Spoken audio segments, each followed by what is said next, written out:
Welcome back to Dragon Ball Z Anime Review Part 7. No, 8. Yeah, this is because we're discussing the 8th arc of the series, the Android Saga, which covers episodes 26 to 39, and covers the chapters of the manga 337 to 357. Yeah, I roughly put a 21 chapter arc adapted for 14 episodes. Yep, 14. This saga, we have debut of at least 5 characters. Yes, 6 new characters make debut in this particular arc. 16, Android 16, 17, 18, 19, 20, who was actually Dr. Gero, and Baby Trunks. Yep, the present-day Trunks makes his first appearance in this very saga. Yeah, 6 characters, all in the span of about 5 or 6 episodes. We have debut of at least one new location, which is visited once after its debut appearance. Yes, that's Dr. Gero's lab. Yeah, the saga starts off pretty much exactly where the previous saga left off, with Goku, Piccolo, and Gohan going to the island that was like 10 miles southwest of South City. And they're there. Of course, we see Bulma with Baby Trunks. Yep. And of course, Goku gets right away that it was Trunks and the fact that Vegeta is the father. Yeah, and Bulma's like shocked to hear that. Yeah, the actual reason is explained a little bit later. And then they're there. They're basically like, okay, let's just. And we see like Yajirobe's come by with senzu beans, because of course he does. And then we see something that we don't really expect to see in the series. Like, you see, Yajirobe has got a Sky Car. He's had it since his debut back in the King Piccolo saga. Yeah, that's long he's had the Sky Car. And then it's destroyed by Android. They actually don't say who destroyed it. It's implied it could be either 19 or 20. They don't say who it is. And they say, and here's the thing about these two particular models, yes. Androids 19 and 20 are energy collectors. And here's the thing. They don't really explain why that Dr. Gero chose this model for the androids. He just did. So, he proceeds to just, like, after he destroys the Sky Car, him and Android 19 proceed to walk around. By the way, in Kai, I should point out, though, that Android 19's original voice actor is replaced with Todd Heppercorn. Yep. He and I did discuss his character briefly, and he's like, remember how he died? Yeah, he got killed by Vegeta. Yeah, of course. Yep, and they arrive there, and I should point out that the outfits there, like, look, let's say Android 19, for example. He's a big, bulky android who looks like a Chinese doll. He's got big, baggy pants. And 20 is wearing the same exact outfit. They both wear these hats that have the Red Ribbon logo on it. Yeah, the explanation for this is the fact that Dr. was part of it. And there was something I didn't like about what they did here. They kind of, in a way, contradicted exactly what exactly happened previously. Like, for instance, the King Piccolo saga. They completely omit the fact that King Piccolo had been defeated once before by Roshi. Yeah, they completely, they think that, oh yeah, that Kami just threw off King Piccolo, and the fact that he would just terrorize people for a while and then Goku beat him. That's pretty much how they sum up the flashback. It's completely contradicting exactly what happened there. Also, they pretty much explained the whole thing with the Ribbon Army stuff. Okay, they have the thing with Mercenary Tao. Well, oh yeah, he was the military leader of the Ribbon Army. No, he wasn't. He was a hired goon. He was hired by Commander Red to kill Goku. Why in the world they refer to him as the military leader of the... Now, the footage they have is mostly correct, except that, man, I mean, I get the fact they're trying to basically recount this stuff, but my gosh, saying that Tao was the military leader of the Red Ribbon Army is complete utter nonsense. And the whole thing with Dr. Gero, he is another thing that's established via a retcon. Yes, he is a character who was... Now, him being a survivor of the Red Ribbon Army after Goku destroyed it when he was a kid, that's perfectly fine. I mean, I'm sure Goku probably didn't notice him. It's perfectly understandable. He probably never heard of him. But why the heck would Roshi say that, oh yeah, Tao was the military leader? No, he wasn't. That was Commander Red. Yes, Commander Red was in charge of every army, not Tao. Why the heck would they say it was Tao? I have no idea. It's one of the stupid things they do. Also, Marin returns to Saga. Why? Pure fan service, and basically something for Roshi to drool at. I forgot to mention in the previous arc that Roshi and Ox actually drooled at seeing Marin. A woman who is actually way too young for these two guys. Oxing is probably supposed to be in his 50s, I'd say. And Roshi is supposed to be about over 100 years old. In the case of Roshi, way too old for her. And in the case of Ox King is a father and grandfather. Why would he need a smoking hot woman like Marin?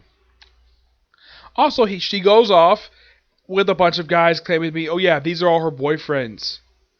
For some reason. What? Is she trying to establish her own male harem? That's what it seemed like. And then she goes off, and as far as I know, I don't think she comes back. I completely forgot she came back in the Android Saga. It's been a long time since I watched it. Yeah. Her purpose in the saga is nothing. There is no reason for her to be here aside from the fact we need something to cut back to Master Roshi for some reason. Yes, we also have Chaozu staying at Master Roshi's house. The reason is because he's actually weaker than Tien. Tien didn't want to see him get hurt. Okay, fine. Chaozu is a strong individual.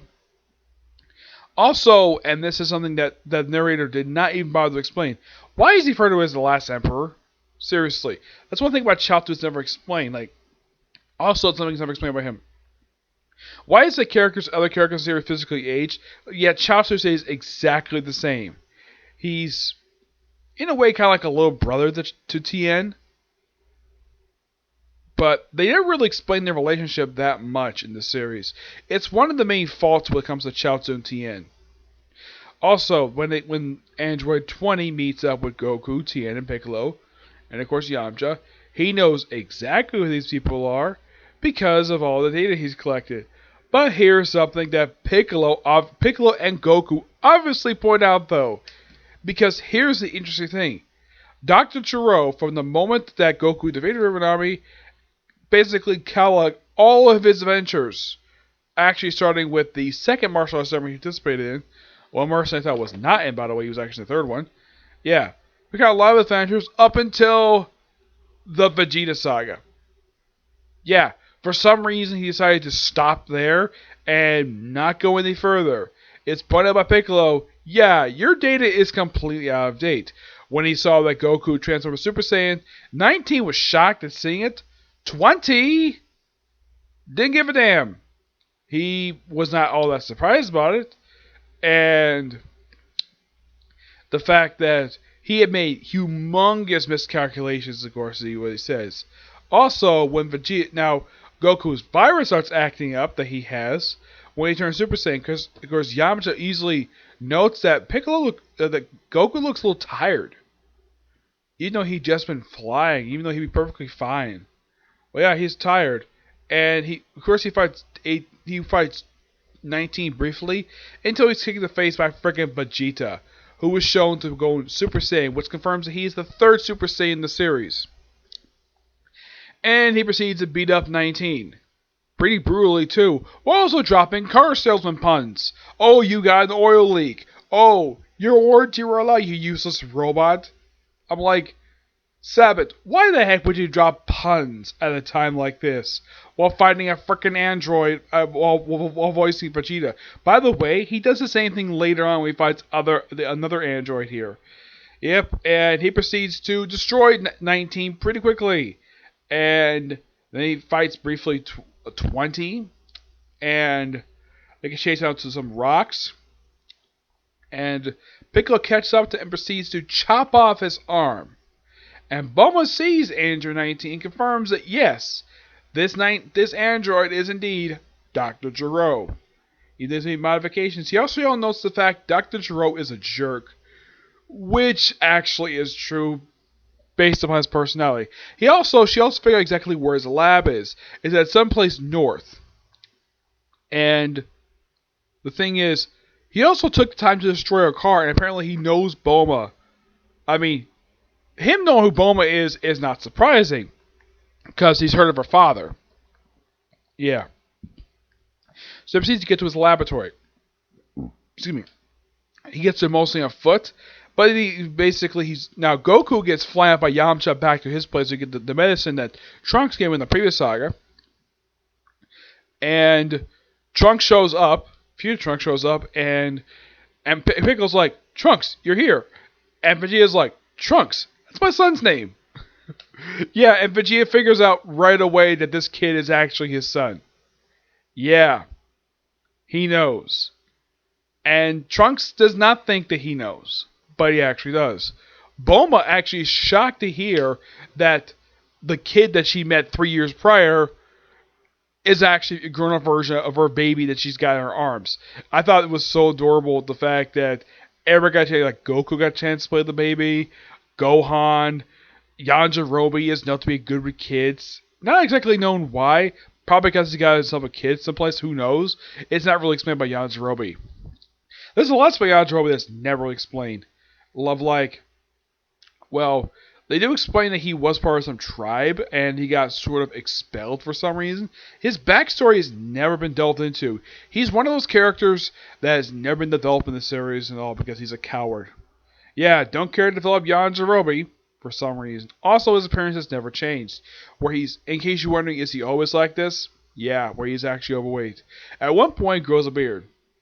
Yep, he does. So, with Bulma's car destroyed, Gohan proceeds to fly back Bulma, Trunks, and Yajirobe back to, well, basically his house, but you're like, okay, why don't we go to my house first? Despite the fact they're actually much more closer to his house than they're actually to her house.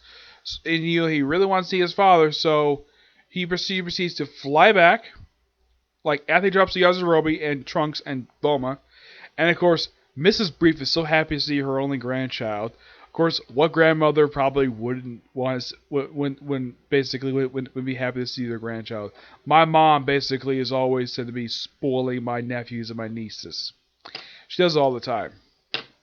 That's what grandmothers do. They spoil them. So,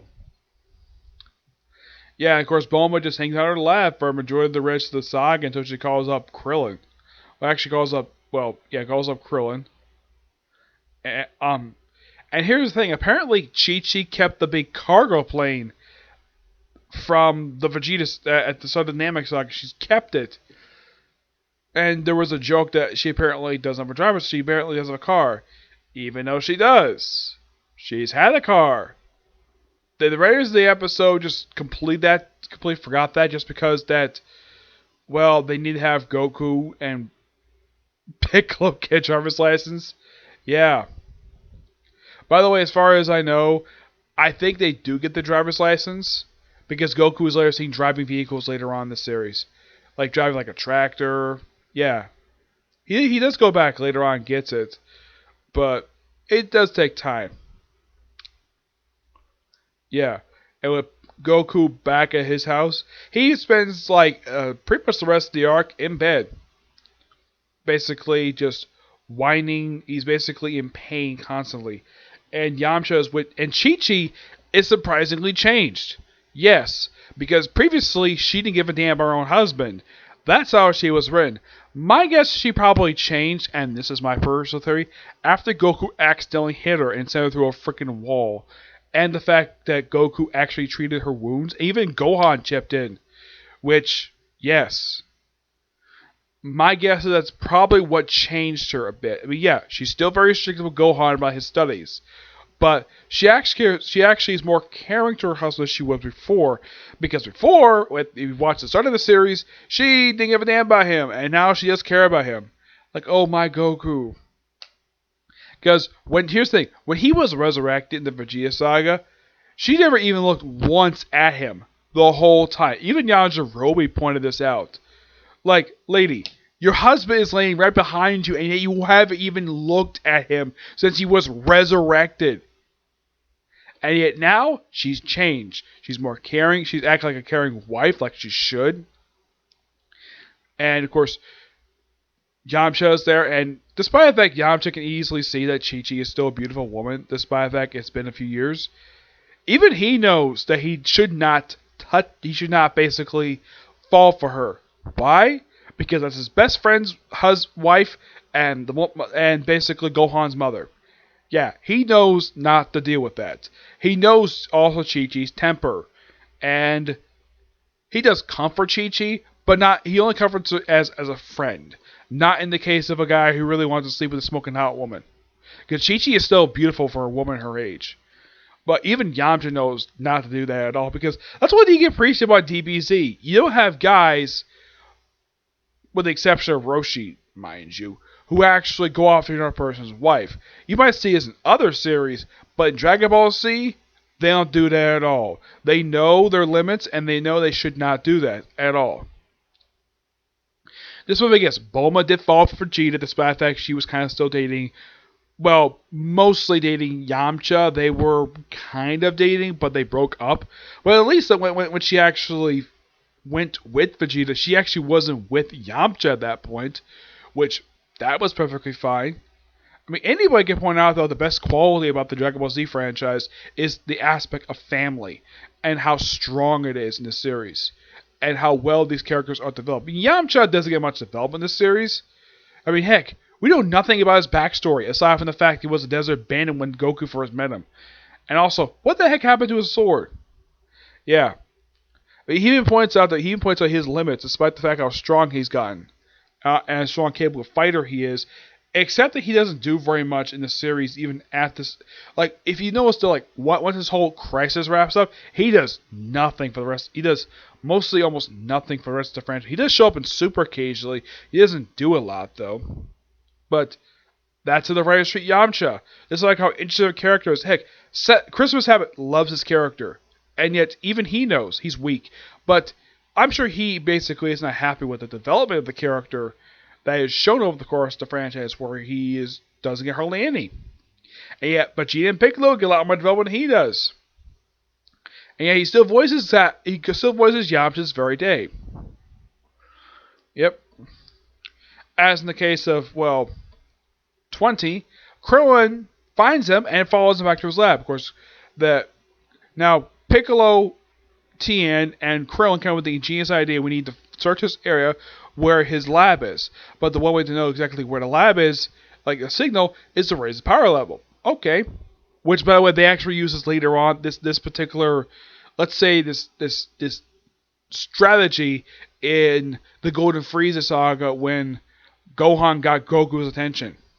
Yeah, they reuse this later on, which kudos for reusing that. So, Krillin, just by sheer coincidence, somehow just finds Android 20, of course he's really Dr. Gero, and follows him to his lab, and he gets inside. He punches some code, and he goes so fast, I'm kind of wondering, like, what code did he type in? Because I've never found out exactly what code he typed in. Is that an Easter egg for something? Is that Easter egg for Akira birthday? I don't know. If anybody can find out exactly what was the code he punched in, and if it was an Easter egg for something, please put in the comments below. Oh, sorry about that. I haven't done this in a while, but yeah, my nose itches like crazy sometimes. So, and of course, because the fact that Krillin raises now this is basically after they find, and of course Vegeta, of course, basically is searching for Dr. Gero, and of course Trunks is following him. Yep, and when they find the lab and they try breaking it down, of course Piccolo tries to do it, and then Vegeta's like, "Screw that, I'll do it myself." Busts the door in, and of course before this happens, 20 gets into the lab. Of course, Dr. gets in the lab. When you see the capsule that, like, first thing you see something open, it's a capsule that says 19. That's probably where Android 19 came from. And he activates 17. Of course, 17 basically looks over and sees what's Dr. hand or remote control. And he looks over and he opens up 18. They do recognize him, but they're pretty much rebellious. And that's the reason why they're probably the reason why they're not exactly the same as what Trunks described them as. It's never actually explained, probably because of the changed timeline. And also the fact that basically Dr. Gero was informed that, yeah, we informed your arrival 3 years ago. We were preparing for it. He's like, what? And of course, he activates the androids. And of course, well, then after the, as soon as they get in the front door, they proceed to, Android 17 proceeds to chop off his head. And he proceeds to destroy his head right in front of all the guys. And then, of course, before this happens, he says, don't activate 16. It's never explained why he doesn't want to activate 16. I have heard this character is actually based upon that the model for Android 16 is actually based upon Dr. Gero's son. That's basically from supplemental material about Android 16. But this is technically his first appearance. Well, when you see him, he gets out of the capsule. Like in the case of 17, 18, they look like pretty decent. They have pretty decent clothes. While 16 has the goofiest outfit I've ever seen. This big green armor look makes him look like a character from Power Rangers and basically a black jumpsuit with gloves and boots. That's his attire. And of course with the lovely addition of the Red Ribbon Army logo on his chest. And in the case of 17, he's got the ARG logo on his shirt. 18's got it in the back of her jacket. By the way, they don't give a damn about the Red Ribbon Army. Basically, they're out just to kill Goku. Why? Because Dr. Gero wanted them to do that. Despite the fact they turned on him. Yeah. Then they proceed to basically fly around for a while. Then, of course, they want to find some wheels so they can find Goku so they can basically relax and not waste their energy. So they wait on this particular road, and then, of course, Vegeta shows up in a Super Saiyan form, and he gets his butt handed to him by Android 18 in less than 10 minutes. At one point, it looked like 18 was about to kill him. Look how Trunks steps in. Either he was told by 17, don't interfere, so he won't basically interfere himself. And 17 knocks him out with one punch. Piccolo and Tien step in. They're knocked out pretty quickly. Of course, Tien gets nearly his neck crushed by the androids. By the way, the whole thing of being androids, the whole idea of something like this actually comes from the Terminator. Yes, because Kira Toriyama is a big Terminator fan, so he based the whole idea of androids based upon the Terminator, even though these characters are more like cyborgs than actual Terminators, because they still have organic bits inside of them. So, yeah, androids is fully like all robots. These characters are more like cyborgs. Why in the world they chose androids, I don't know why Toriyama chose that for, but yes. And the future that Trunks comes from, it's similar to what they describe in the Terminator movies. I heard about this in sort of like a behind-the-scenes stuff related to the Dragon Ball Z franchise, and Toriyama himself actually explaining this, where he actually based the whole idea of Trunks' future on the future from the Terminator movies. Well, at the time, it was probably just the original film. You know, like post-apocalyptic wasteland. The fact that robots basically took over the world, very similar to that, and it's like one fighter against like, oh yeah, and the fact that Trunks is based upon John Connor. Well, future Trunks is, and what is basically Bulma supposed to be Sarah Connor? Yeah, but the thing is, we don't have a character now. You're probably thinking, wait, then who's Kyle Reese in this situation? Who is basically responsible for this? That probably falls to Vegeta, except he's not from the future, he's from present day. And of course, he's the one who has to be the father of the world savior, Trunks. Yep. And after they all get beaten by the androids, with the exception of Krillin, who is scared stiff, and of course she tells like, why do you go after Goku? Do something else. And 18 proceeds to walk up to him and give him a kiss on the cheek. Which, this kind of in a way starts Krillin falling for her. Yes. Falling for Android 18. Which, yeah, this is the start of their romance. This kiss in the cheek. Of course, even Krillin can know that, yeah, she's a smoking hot woman. And this woman later on become his wife and the mother of his only child, a 3-year-old girl currently. Yep. And they go off. They get their ride. They steal a food van. First, 16 proceeds to politely lift the van up, empty out the back, and of course they don't do anything. The driver says, "Oh yeah, I'll handle the driver," and they do nothing to him. They hop in, and then they proceed to just drive along the road. Of course, 18 is like, and of course 16 is like, we could get there faster by flying. He says, and 18 is like, yeah, I agree. But they're like, this is more fun this way. And then they come across some bikers, which they eliminated so quickly. The only reason why, and of course they start fighting, only because they broke the window next to him. So he proceeds to take them all out. The cops, and all of a sudden the police show up. Oh boy, the way that the Dragon Ball franchise picked police in this franchise, they are so stupid, trigger happy, and the fact that based upon very little evidence, they'll arrest somebody just based upon the fact they basically look at you wrong. Yes, the cops in the franchise are depicted to be complete utter buffoons. They tried to arrest 16, 17, 18 based upon nothing. Absolutely nothing. At least in the case of Launch, when they were going after her, at least there was a reason. She committed some robberies. In the case of 17, 18, they were just defending themselves. Do they bother to explain their actions? Nope, they don't. They proceed to just, well, they break the handcuffs. Of course, 18 picks up the cop car. By the way, this is a hover car. And throws it at the side of a mountain. And of course, it proceeds to blow up. They get back in the van. And they drive off. Also, there's sort of a continuity error here, or an animation error, where at one point the window was destroyed and all of a sudden it's fixed now. And it's also kind of the same thing with 18. There's a couple animation errors for her. Like one point, after a fight with Vegeta, part of her shirt, like just above her chest, like right here in this area, is like there's actually a tear there. At some points, it looks like they forgot to animate that. They did that toward the end of the fight with her and Vegeta, and of course, and there was a hallucination, that dream that Goku had, where 17, 18 proceeded to find him and kill Gohan, Krillin, Chi-Chi, and Frieza Trunks. But it was all just streaming. Of course, I wonder, like, okay, Chi-Chi, Krillin, and Gohan and 18 are killed, but what about Yamcha? Why is he not in this dream? Does he not know that Yamcha basically followed him? I don't know. It's particularly quite strange. Also, where the heck this place is, it's probably some rundown hotel in the middle of nowhere.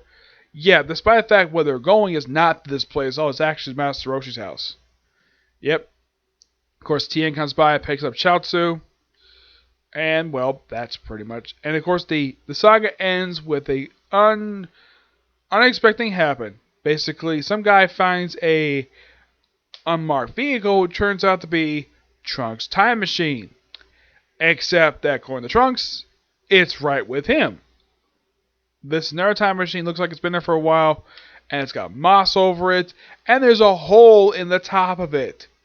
Yes, this is actually the hint of the actual villain of this particular saga, Cell. He doesn't show up yet, but does hint at his appearance.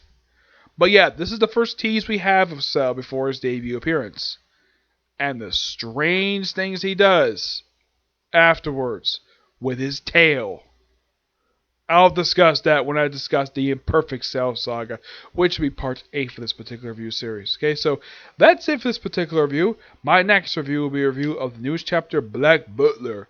And of course, I'll also reviews for new chapter One Piece and My Hero Academia, and possibly a review for the Imperfect Cell Saga today. That's maybe today, okay? See you next video. Bye.